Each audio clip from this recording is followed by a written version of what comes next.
2 de outubro de 1932, 9h47 da manhã. O tenente Ricardo, de 25 anos e com diversas missões de reconhecimento confirmadas, pousa seu vácuo vermelhinho na pista de terra do Campo de Marte. Sobre o Vale do Paraíba foi uma missão de patrulha desesperada. 2 horas no ar, nenhum contato visual, nada fora do anormal para o fim do conflito. Mas quando ele desliga o motor e abre a cabine aberta, nota algo estranho. O aeródromo está demasiado silencioso, demasiado vazio, onde normalmente havia a agitação dos mecânicos e pilotos voluntários. Agora ele só vê crateras fumegantes e restos de fuselagens retorcidas. As oficinas improvisadas do grupo misto estão destroçadas. Os hangares chamuscados. O mecânico se aproxima correndo com o rosto coberto de fuligem e óleo. Tenente, enquanto o senhor estava no ar, os federais atacaram. Não só aqui, atacaram Campinas, atacaram tudo. Tudo. O que o tenente Ricardo estava prestes a descobrir mudaria sua compreensão sobre aquela guerra civil para sempre. Nos dias finais que se seguiriam, a aviação constitucionalista perderia o que restava de sua força. Não em combates aéreos gloriosos, não em batalhas épicas sobre a Serra da Mantiqueira, mas em terra, destruídos ou inutilizados antes de decolar. Para entender como chegamos a este momento, precisamos retroceder exatamente 24 horas. 1º de outubro de 1932. Quartel-General da Força Pública em São Paulo. O general Bertoldo Klinger está desesperado. A frente de combate no túnel da Mantiqueira, a última grande aposta defensiva, está colapsando. As forças terrestres paulistas precisam de apoio aéreo urgente para deter o avanço de Vargas, mas a aviação paulista já não pode fornecê-lo. A superioridade aérea da ditadura é absoluta. Por cada vermelhinho paulista no céu, há 10 laranjinhas federais esperando para derrubá-lo.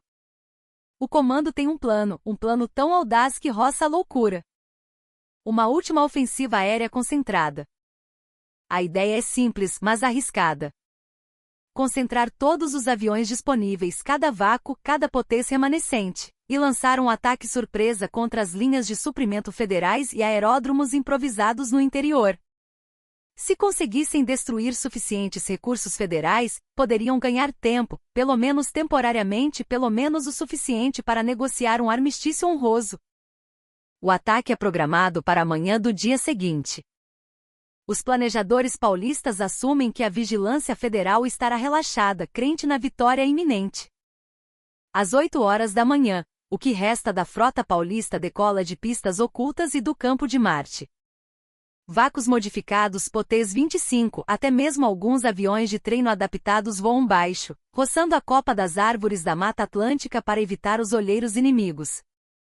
Mantém silêncio de rádio absoluto. A surpresa é a única arma que lhes resta.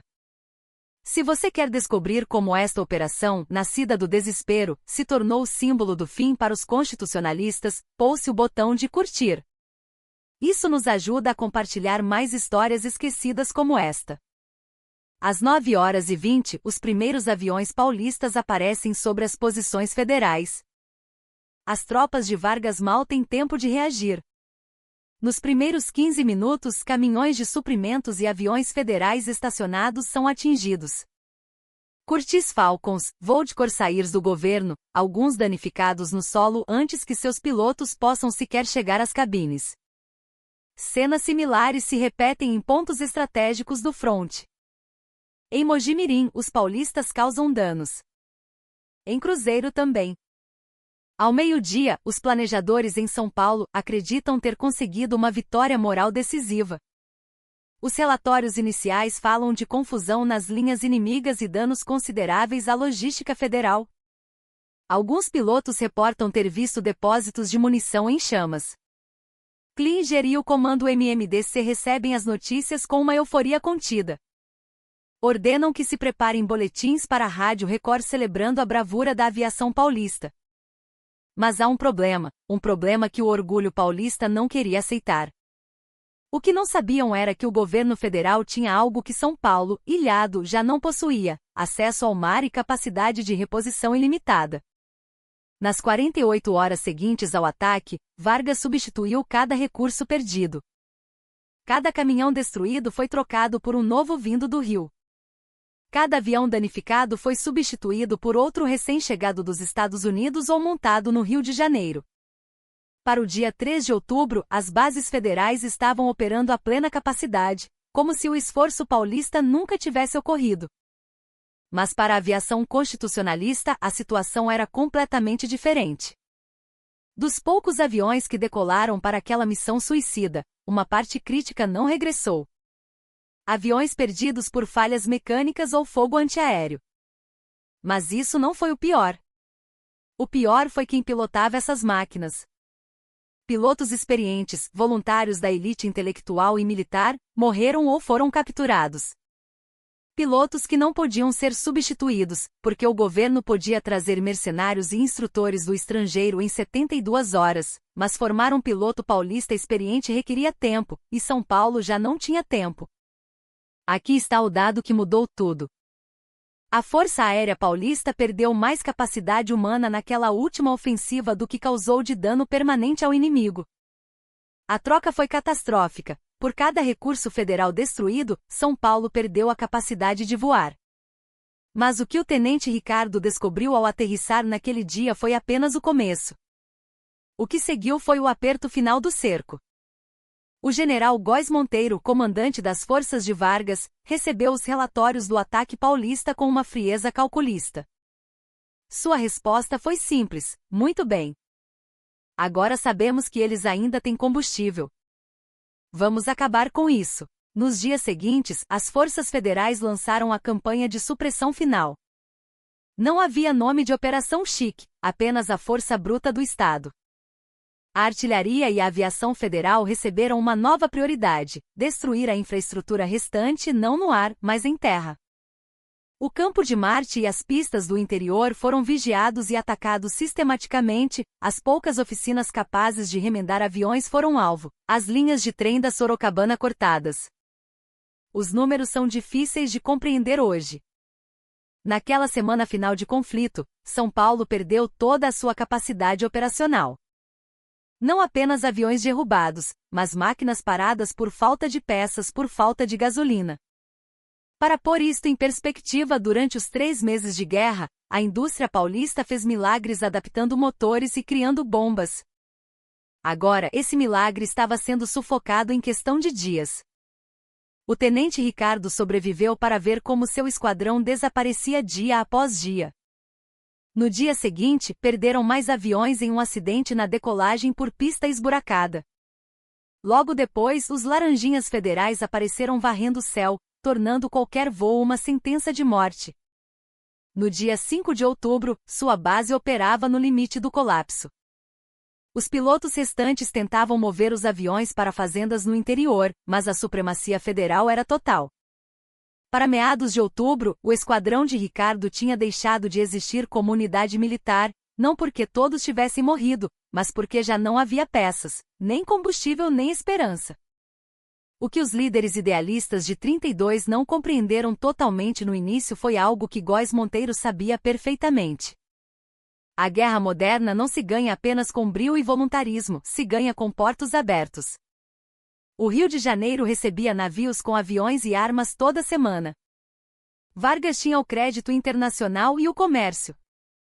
São Paulo, bloqueado pelo mar em Santos, estava sufocado. A matemática era brutal e inevitável. Por cada avião paulista que caía, Vargas comprava 2 novos, enquanto o avião paulista permanecia destruído para sempre, sem peças de reposição que estavam presas no bloqueio naval. Se você ainda está vendo isto, é parte de uma comunidade que valoriza a história do Brasil. Inscreva-se e ative o sininho para não perder nenhum episódio sobre nossas revoluções. O que faz esta história ser tão reveladora não é apenas a derrota militar, é o que revela sobre a natureza do conflito de 1932. A ofensiva final foi tecnicamente um ato de bravura extrema. Os paulistas surpreenderam o inimigo. Voaram com uma coragem que viraria lenda, mas nada disso importou porque a guerra não se decidia mais no heroísmo individual. Decidia-se na capacidade de importação e na logística industrial que o governo federal controlava. O piloto paulista médio no final da guerra estava exausto, voando máquinas remendadas com arame. O piloto federal voava aviões novos com tanques cheios. Não porque fossem melhores pilotos, muitos paulistas eram superiores tecnicamente, mas porque São Paulo não tinha mais gasolina para treinar. As escolas de aviação paulistas usavam misturas perigosas de álcool e combustível de baixa qualidade. Os instrutores economizavam cada gota. Enquanto isso, os federais praticavam com recursos ilimitados.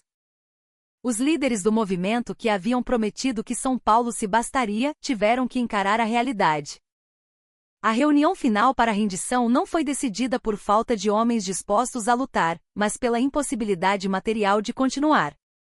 Prometemos defender a Constituição e a autonomia, diziam os cartazes. Mas a liderança não tinha resposta para o bloqueio econômico. A Força Aérea Paulista foi destruída não por falta de valentia, não por falta de habilidade, mas pela brutal aritmética da logística de guerra. Em outubro de 1932, a aviação paulista deixou de existir como força de combate. Ainda havia aviões escondidos em galpões. Ainda havia pilotos dispostos a decolar em missões suicidas. Mas já não era uma força aérea, era um gesto, um símbolo, uma resistência simbólica contra o inevitável governo provisório. O tenente Ricardo sobreviveu à Revolução. Entregou sua farda após o armistício, amargando a derrota política, mas com a consciência limpa. Naquele momento final, sua unidade consistia em alguns aviões desmontados e pilotos sem chão. Em suas memórias, ou talvez em conversas de bar décadas depois, ele refletiria sobre aqueles dias finais de outubro. Quando pousei e vi o campo vazio, algo mudou na minha mente. Soube que tínhamos perdido a guerra. Não porque nos faltasse valor, não porque nos faltassem paulistas dispostos a morrer pela causa, mas porque eles podiam trazer armas mais rápido do que nós podíamos fabricá-las. E nós não podíamos repor aviões tão rápido quanto eles os destruíam ou o tempo os desgastava. A matemática estava contra nós e contra a matemática não há heroísmo bandeirante que valha. Essa é a verdade que o fim de 1932 revelou com brutal clareza. A guerra moderna não se ganha apenas com o coração, se ganha com logística, se ganha com produção, se ganha com a capacidade de substituir o que se perde. Os pilotos paulistas de 1932 eram tão valentes quanto qualquer as da aviação mundial. Talvez mais, pois voavam fubicas sabendo da inferioridade mecânica. Voavam de todos os modos, mas o valor não podia construir motores Wright. O heroísmo não podia furar o bloqueio de Santos. A determinação não podia treinar novos pilotos quando não havia aviões para o treino. Perdidos em meses de cerco, a elite da juventude paulista se foi. E tudo porque houve um desequilíbrio fundamental. Não importa quantos inimigos você derrube, se o inimigo tem a nação inteira e os portos a seu favor. Aqueles dias finais foram o último suspiro da revolta e, paradoxalmente, sua lição final. Ganharam batalhas morais, perderam a guerra logística. E quando o tenente Ricardo pousou naquela base silenciosa e vazia, quando viu as marcas da derrota onde antes havia esperança, quando entendeu que seu mundo havia mudado, estava presenciando algo mais que a rendição de um Estado.